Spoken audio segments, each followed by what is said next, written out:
This video is brought to you by #Score Marketing Division Sufi Guidance Channel YouTube. बिल्कुल शाह साहब testimony भी है और रिज़्क का थोड़ा मसला है शाह साहब। अगर टेस्टिमोनी है तो शाह रिज़्क साहब, का एक कैसे मसला है? अच्छा बोलो पहले टेस्टिमोनी दे दो फिर रिज़्क का मसला बात कर लेंगे। बोलो। टेस्टिमनी है कि है शाह साहब की सर दर सर जो है हमारे घर में, उसके सामने हमारे अम्मी ने खड़ के उसके दुआ की थी शाह साहब, ऐसे ही या अल्लाह एक कपड़ा गुम गया है या अल्लाह ये कपड़ा दिला दे बोल के। तो जिसने चुराया था शाह साहब उसने खुद बुला के दिखाया, ये देखो इधर है बोल के।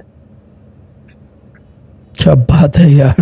और बात दूसरी हो गई है। अम्मी का नाम? और दूसरी टेस्ट अम्मी का नाम? वसीम कौसर। आप वसीम कौसर। ठीक है, मैं अभी इसके बारे में बाद में याद दिलाना, मैं बात करनी है, ये ज़रूरी चीज़ है। अच्छा आगे। और एक चीज है शाह साहब, मुझे मेरे भाई के वास्ते उन्होंने दुआ करे थे सर दर सर के सामने।